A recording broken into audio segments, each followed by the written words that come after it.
여러분 이런 생각을 해 보셨나요? 세상을 바꿀 수 있는 힘은 과연 무엇일까? 아니면 내 인생을 바꿀 수 있는 힘은 무엇일까? 역사적으로 보면 세상을 바꾸는 힘을 우리가 알 수 있죠. 과학기술의 힘입니다. 산업혁명이 일어나고 인쇄술이 발달하고 요즘에 와서는 인터넷 컴퓨터가 개발이 되면서 우리 온 세상, 우리 삶이 엄청나게 바뀌었잖아요. 과학기술의 힘, 놀라운 힘이지요. 그런가 하면 우리 인간의 사회 시스템을 바꾸는 힘입니다. 민주주의다, 공산주의다, 사회주의다, 시장경제다, 이렇게 사회 제도가 바뀌면서 사람들 세상이 바뀌는 많은 혁명의 역사를 우리가 보지 않습니까? 굉장히 큰 힘이죠. 가치의 변화를 가져온 사상의 힘, 훌륭한 철학자들이나 윤리 도덕가들이 주장했던 그런 힘에 의해서 사람들이 새로운 세상을 보는 또 삶이 바뀌는 그런 것들을 경험합니다. 여러분에게 있어서는 여러분의 인생을 바꿔놓는 그 힘 중에 어떤 것이 아주 강력하게 여러분에게 경험으로 남습니까? 내가 이렇게 살다가 내 인생이 완전히 이 일 때문에 바뀌었지. 무엇이 여러분들의 인생을 그렇게 바꿔놓는? 그렇습니다.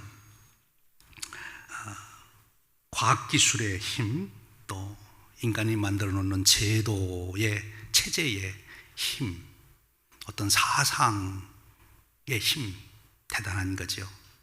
그러나 그런 모든 것들이 사람들의 생활 방식과 사회 구조를 바꾸기는 해도 인간의 가장 중요한 본질적인 인간의 내면의 세계, 영적인 세계는 바꾸지 못한다는 거예요. 인간을 존재적으로 바꿀 수 없다. 철학적인 의미로 설명하면 인간의 정체성과 삶의 의미를 정확하게 찾아주지는 못했다. 나타나는 현상으로 보면 죽음을 이길 수 있는, 죽음 앞에서도 평안과 기쁨으로 인생을 살아갈 수 있는 그 놀라운 삶을 만들지 못합니다. 오직 한 가지 힘이 있습니다. 사람의 존재 자체를 바꿔놓는 힘, 그것이 영적인 힘이죠. 바로 오늘 우리가 읽은 성경 본문 말씀에 그 힘을 소개하고 있는 것입니다. 마태복음 28장 18절에서 20절, 빌립보서 3장 7절에서 11절 말씀에 우리 인간 존재 자체를 바꿔놓는, 우리의 운명을 바꿔놓는, 그래서 결국 역사를 바꿔놓는 그 놀라운 힘이 무엇인가, 그것을 소개하며 어떻게 그 힘을 얻을 수 있는가 하는 것도 말씀해 주시고 있는 거죠. 그 말씀 핵심 내용이 뭡니까? 예수님이 하신 말씀이죠. 제자를 삼아라, 제자가 되어라. 제자라고 하는 이 단어 속에 우리 인간의 존재적인 변화, 운명을 바꿀 수 있는 놀라운 힘, 그 원리가 담겨 있다는 것입니다. 예수님께서 모든 사역을 마치시고 승천하시기 전에 제자들에게 주셨던 말씀입니다. 그리고 이 말씀은 AD 70년 유대인들이 로마에서 예루살렘이 완전히 멸망을 당하고 이제 유대인 그리스도인들이 정치적으로는 로마 정권으로부터, 그리고 민족적으로는 자기 같은 민족인 유대인으로부터 극심한 박해를 받으며 이제 우리는 어떻게 살아야 되나, 너무 초라해진 자신들, 아무것도 할 수 없다, 겨우 생명 유지하기 위해서 여기저기 피난, 토굴 속에 들어가야 살아야 되는 그런 분들에게 너희들이 제자가 되면 너 자신뿐만이 아니라 너희가 세상을 바꿀 수 있는 그 위대한 힘을 가질 수 있다라고 선언해 주신 것입니다. 바로 이 말씀 때문에, 예수의 제자가 되라는 이 말씀 때문에, 그 말씀을 받아들임으로 그렇게 초라했던, 아무것도 할 수 없었던, 과학기술도 없고 정치력도 없고 돈도 없고 군사력도 없고 아무 힘도 없던 그들이 결국 세상을 뒤집어 엎는 놀라운 역사를 이루었습니다. 인류의 운명을 바꿔놓았어요. 그것은 바로 제자가 되었기 때문에. 제자가 되는 것. 여러분, 우리 인생의 가장 귀한 축복, 또 가장 귀한 과제, 우리가 꼭 달성해야 될 일이 있다면 그것은 제자가 되는 것입니다. 누구의 제자예요? 예수의 제자. 공자, 맹자의 제자가 아니라, 소크라테스의 제자가 아니라 예수의 제자가 되는 것입니다. 왜요? 예수는 그분이 하늘과 땅의 모든 권세를 가지신 분이기 때문에, 그분이 내 운명을 주관하실 수 있는 분이요, 그분이 역사의 주권자이시기 때문에, 그래서 예수의 제자가 되는 것, 그것이 가장 큰 축복이고 능력이고 그리고 권세가 된다는 말씀입니다. 그럼 어떻게 예수의 제자가 될 수 있습니까? 오늘 성경이 잘 우리에게 설명해 주시고 있습니다. 오늘 예수님이, 하늘과 땅의 모든 권세를 가지신 예수님이 명령을 하시는데, 가라, 그리고 제자를 삼아라, 그렇게 하시는데 어떻게 제자를 삼느냐 하는 것을 아주 구체적으로 두 가지로 설명해 주시고 있어요. 오늘 이 말씀의 은혜를 나눌 때 여러분들이 이미 제자됨을 확인하며 다시 은혜로 충만해지고, 아직 그 은혜를 받지 못한 분들은 오늘 나도 이제 제자의 삶, 제자로서 내가 살아가야 되겠다 하는 그 결단이 주어지시길 바랍니다. 오늘 우리가 읽은 말씀을 보면 어떻게 제자가 될 수 있느냐, 두 가지 방법이에요. 영어로 보면, 영어 성경에는 아주 쉽게 이해하도록 되어 있는데, 영어 성경에는 가서 제자 삼아라 하는 것은 동사로 되어 있고, 어떻게 제자가 되느냐 하는 것은 분사로 되어 있어요. 이 분사는 동사를 설명하는 기능이 있죠. 여기 보면 두 가지 분사가 나오는데, 하나는 뵙타이징, 세례를 주어라, 하나는 내가 분부한 모든 것을 가르쳐 지키게 하라. 이 두 가지가 제자가 되는 길이에요. 세례를 주는 것은 제자가 되는 근본적인 변화를 말하는 것이고, 내가 분부한 모든 것을 가르쳐 지키게 하라, 이 말씀의 비밀 안에는 풍성한 제자, 정말 행복한 제자, 능력 있고 권세 있는, 영향력 있는 제자로 살아가려면 어떻게 해야 되는가, 그 원리가 담겨 있어요. 훌륭한 제자가 되는 것보다 더 앞서는 것은 무엇이겠습니까? 제자가 되는 거죠. 그래서 먼저 앞서는 것이 세례를 말하는 거예요. 세례 받는 것이, 바로 세례가 예수님의 제자가 되는 첫 번째 단계예요. 여러분, 세례가 무엇입니까? 세례, 이 세례의 의미를 아시는, 이미 여러분들이 다 세례 받으셨잖아요. 또 우리가 종종 세례식을 또 하잖아요. 세례가 무엇입니까? 세례의 본질.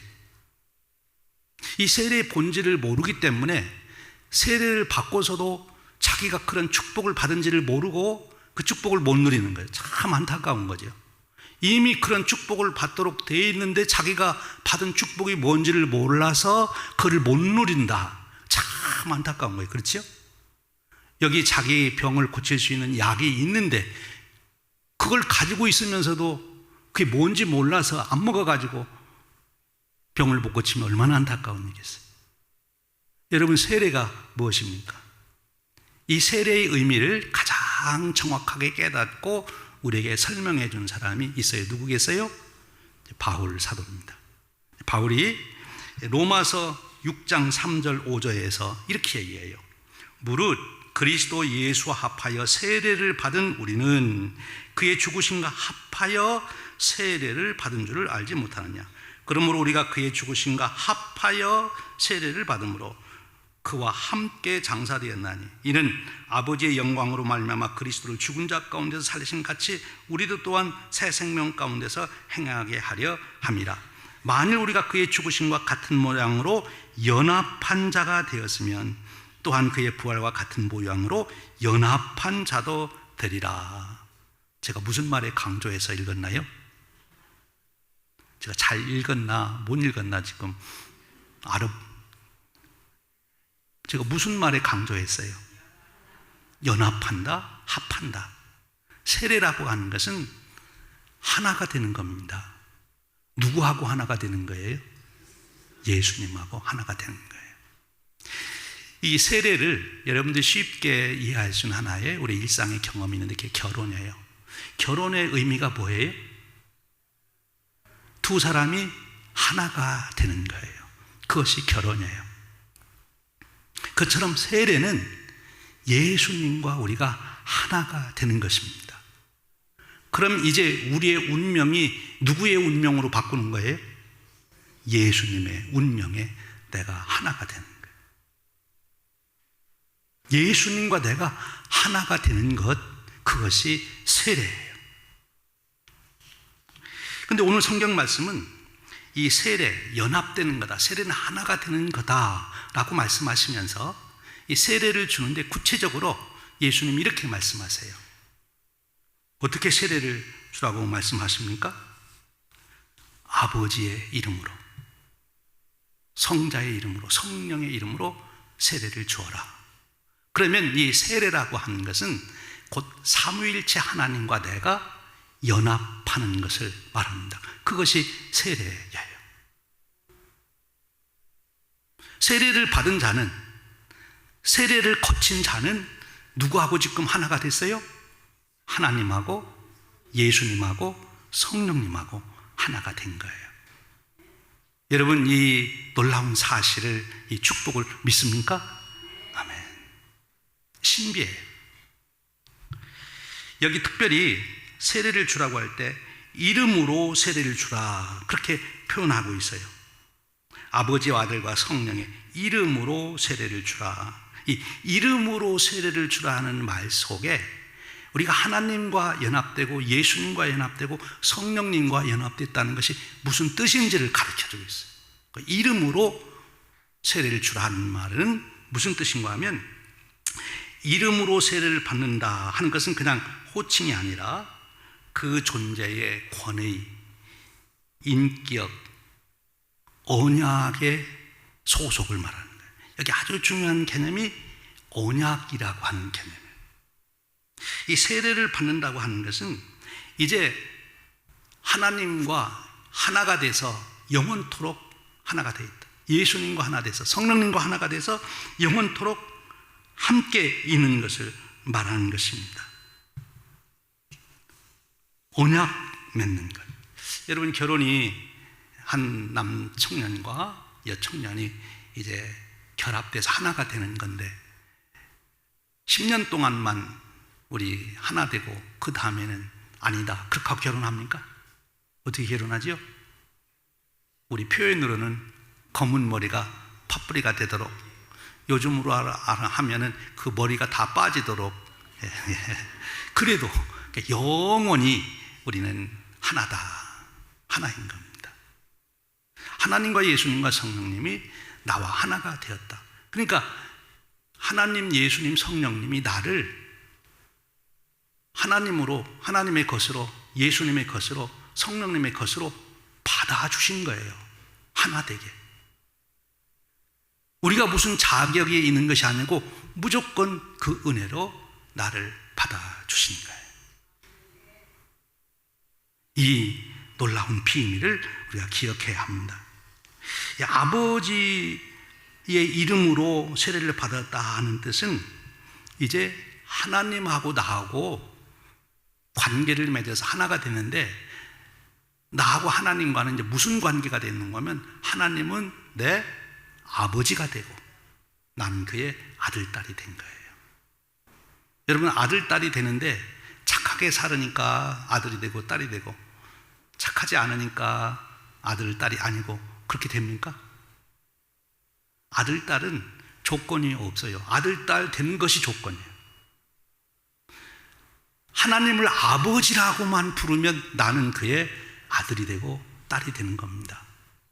그러니까 하나님과 우리가 하나가 됐다는 것은 하나님과 나는 아버지가 되고 나는 그의 자녀가 됐다고 하는, 그래서 연합이 된 거예요.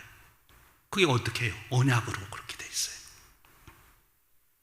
그럼 아버지와 내가 하나가 됐기 때문에 아버지의 소유도 내가 상속받게 됩니다. 아버지의 권세도 내 것이 되는 거예요. 아버지의 특별한 사랑 가운데 내가 존재하는 거죠. 이제 내가 하나님 아들, 딸이 된 거예요. 그럼으로써 하나님과 하나가 된 겁니다. 그런데 이것이 깨어질 수 있을까요? 없을까요? 혹시 여러분 지금까지 살아오시면서 여러분 아들, 딸 보고 너는 내 수준에 못 미친다, 그러니까 이제 오늘부터 내 아들도 아니고 딸도 아니다, 어쩌다 속상하면 그런 말을 하긴 했을지도 모르지만 진짜로 속으로 그러셨습니까? 그런 말 할 때조차도 정말 너는 나하고는 떨어질 수가 없어, 너는 내 운명이야 하고 아들과 아버지, 아버지와 딸, 어머니와 딸, 아들 관계가 그렇지 않습니까? 하나님도 그렇게 우리를 받아주셨다는 것을 믿는 것, 그것이 세례를 받는 거예요. 그것이 믿음이에요.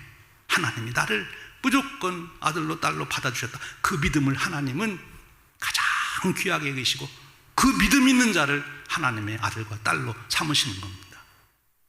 여러분들 보고 시험 쳐서 합격하면 아들 삼겠다, 딸 삼겠다 그러잖아요. 여러분들이 이렇게 저렇게 살면 내가 그거 수준 보고 사겠다 그렇잖아요. 오직 하나, 하나님을 향해서 아버지. 아버지 없이 저는 살 수가 없습니다. 저는 아버지의 아들로 딸로 살기를 원합니다. 아버지, 하나님을 향하여 아버지라고 부르는 사람, 진심에서 그렇게 부르는 사람, 그 사람이 하나님과 하나 된 거예요. 그 세례 받은 거예요. 이제 그는 운명이 바뀌었습니다. 안 바뀌는 거예요. 예수님 이름으로 세례를 받는다, 그렇게 나와 있죠. 로마서 6장 3절 5절 앞에 읽었던 말씀을 다시 읽어드리면, 무릇 그리스도 예수 합하여 세례를 받은 우리는 예수님과 하나가 됐어요. 그러면 이게 무슨 뜻인가 하면, 그의 죽으심과 합하여 세례를 받은 줄 알지 못하느냐. 예수님 죽는 그것이 내가 죽은 것이 되었어요. 예수님이 죽으심으로 어떤 일이 일어났죠? 모든 죄가 다 사함을 받아서 죄값이 다 치러졌어요. 예수님이 여러분의 모든 죄, 정말 이제는 용서받지 못할 거야, 정말 이제는 용서받지 못할 거야. 제가 목회하는 중에 이런 분을 경험했어요. 참 배일 때는 교양이 있고 점잖하고 정말 법 없이도 살 수 없을 것 같은 그런 집사님이었는데요, 이러시는 거예요. 목사님, 저는 아무리 생각해도 저는 제 죄를 용서받지 못할 것 같아요. 아니, 하나님이 무슨 죄든지 자백하면 다 용서한다고 하는데 왜 그래요? 도둑질을 많이 했어요? 아니요. 그럼 무슨 나쁜 죄를 했는데 그래요? 말할 수도 없어요. 제 죄는 전혀. 그래서 하시는 말씀이 사람을 죽였어요. 제가 성경에 살인한 사람도 하나님이 용서해 주십니다 그랬어요. 그랬더니 저는 사람을 죽였는데 그냥 다른 사람, 강도나 아니면 나쁜 짓 하는 사람, 아니면 이웃 사람 죽인 게 아니고요, 제 자녀를 여럿 죽였어요 그러십니다.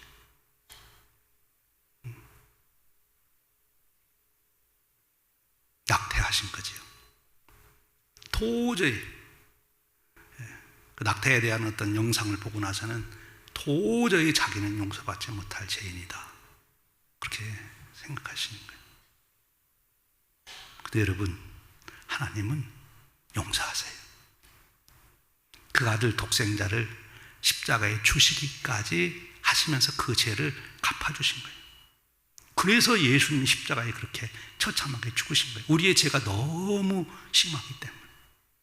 그런 죄도 예수님이 사해 주셨다. 그걸 믿는 게 예수님과 연합하는 거예요. 예수님을 구주로 받아들이는 거예요. 예수님이 나의 구주이십니다. 내 모든 죄를 예수님이 다 대신 갚아주셨습니다. 그걸 믿는 자가 예수님과 운명적으로 하나가 된, 그것이 세례예요. 예수님과 하나가 된 거예요.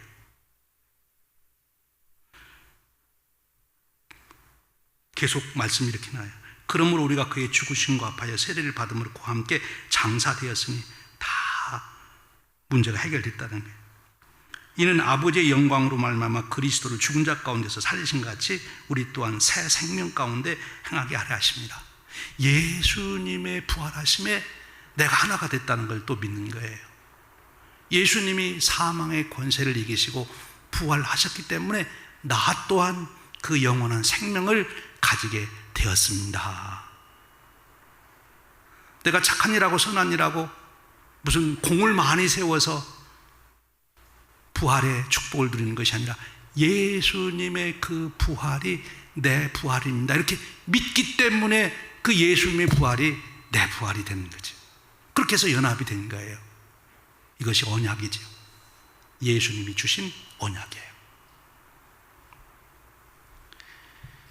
5절에 그렇게 말하죠. 우리가 주의 죽으심과 같은 모양으로 연합한 자가 되었으면 또한 그의 부활과 같은 모양으로 연합한 자도 되리라.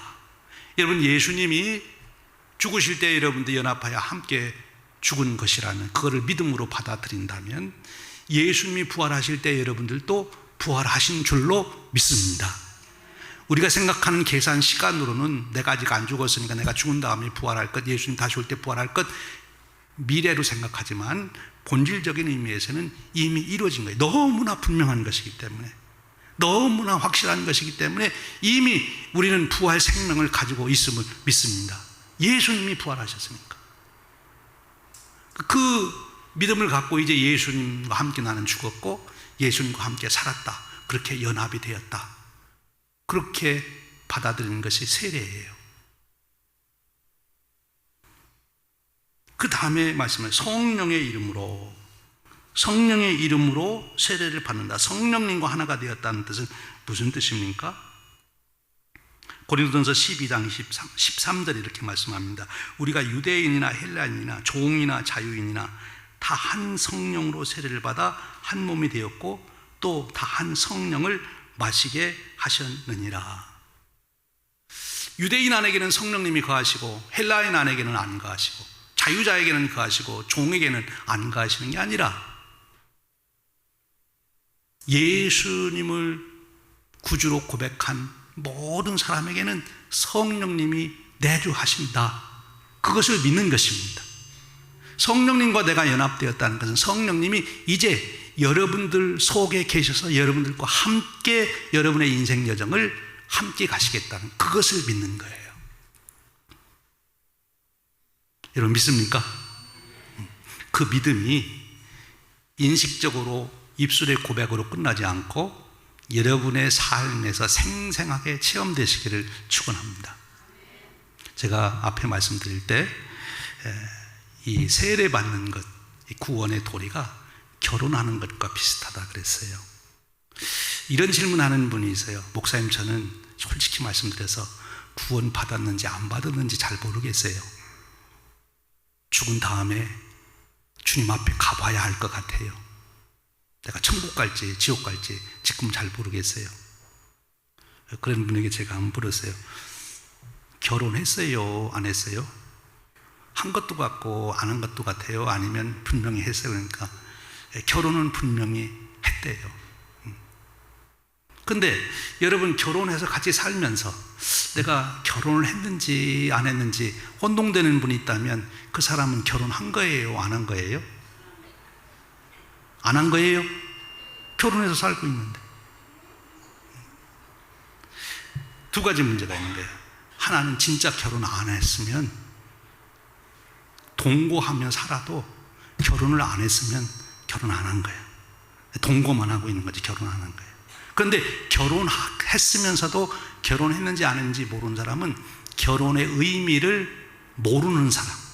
실제로는 자기가 그렇게 결혼의 축복을 누리고 살면서도 그게 결혼의 축복인지 몰라서 내가 결혼했는지 안 했는지 그렇게 답하는 사람이 있을 거예요. 예수님 믿는 것도 똑같아요. 진짜 예수님 안 믿기 때문에 구원의 확신이 없는, 내가 죽어봐야 천국 간다고 그런 소리 하는 사람이 있는가 하면, 정말 지금 예수님이 베푸신 그 확증적인 은혜가 무엇인지를 경험하면서도 그 뜻을 몰라가지고 헷갈리는 분이 있어요. 여러분, 다음 주에 그걸 분명하게 여러분들이 분별할 수 있게 해드릴 테니까 다음 주에 꼭 오셔야 됩니다. 오늘은 이 세례의 의미, 가장 중요한 것은 내가 하나 된 걸 믿는 거예요. 내가 시험 봐서 되는 거 아니에요. 선한 일에서 되는 게 아니라 그냥 하나님 아버지 없이는 저는 살 수가 없습니다. 제 운명의 주관자는 하나님 아버지이십니다. 하나님 저를 받아 주십시오. 이렇게만 하면 되는 거예요. 그게 마음을 열고 하나님을 영접하는 거예요. 예수님, 저는 제 죄값을 치를 수가 없습니다. 예수님이 제 죄값을 다 치르신 것을 믿고 예수님 부활의 그 놀라운 역사에 제가 동참되는 것을 이제 인정하고 믿습니다. 그 은혜에 살기를 원합니다. 그 약속을 믿습니다. 그렇게만 하면 되는, 그러면 예수님과 하나가 되는 거예요. 성령님, 제가 그동안 많이 노력해 봤는데요, 제 성질 제가 못 이겨요. 성령님도 잘 아시죠? 제 성질이 어떤지. 성령님이 오셔서 좀 다스려 주세요. 성령님, 제가 입이 너무 통제가 안 돼요. 성령님 좀 오셔서 제 입 좀 다스려 주시겠어요? 성령님을 그렇게 여러분들이 초대하시면 성령님이 오세요. 성령님, 잠깐 기다리세요. 그냥 제 마음대로 살래요. 그럼 성령님이 역사하시질 않습니다. 이미 오셔서 같이 살기로 하셨는데 아직 안 오시고 계세요. 역사하질 않으세요. 성령님을 초대하셔야 되는 거예요. 우리 현대인들, 소위 지식인이라는 분들, 거기에 어떤 분들이 가장 많은가 하면 나이 드신 분들, 나도 경험할 만큼 다 경험했어, 나도 나름대로 지금까지 이렇게 살았어, 그러시는 분들, 그런 분들이 예수님을 영접하기가, 하나님을 아버지라고 믿기가 심리학적으로 굉장히 어렵다는 거예요. 왜 그런가 하면 지금까지 내 인생 내가 그래도 나름대로 살아왔다, 앞으로 내가 그렇게 살겠다, 자기가 주인됨을 버리기 싫은 거예요. 그리고 지금까지 나도 누구 못지않게 선하게 살아서 법 없이도 나는 살 수 있는 사람이래. 옛날에 저희 할아버지가요, 저 어렸을 적에 저 자녀들이 또 손녀들이 할아버지도 예수 믿고 구원 받으셔야 되고 교회 가셔야죠. 그러면 그 할아버지 늘 하시는 말씀이, 조선 팔도에 나 같은 사람 있으면 찾아봐라. 늘 그러셨어요. 지금 예수님 믿자는 얘기가 윤리 도덕적으로 선하게 살자는 얘기 아닌데, 이제 한학자하고 이제 친구셔가지고 늘 그 친구 만나고 오면 그런 말씀을 해요. 내가 그 친구는 그렇게 공부했어도 내가 얘기해 보니까 내가 더 낫더라, 이제 그러시면서 나는 법 없이도 산다, 이러셨는데, 지금 예수님 믿는다고 하는 것은, 하나님 믿는다고 하는 것은 선하게 살아라, 착하게 살아라, 그런 뜻이 아니에요. 하나님을 아버지로 부르고 예수님을 나의 주님 구주로 영접하시고 성령님 이제 나와 함께 하셔서 동행해 주십시오. 그렇게 하나님과, 삼위일체 하나님과 내가 연합하는 게 예수님 믿는 거고,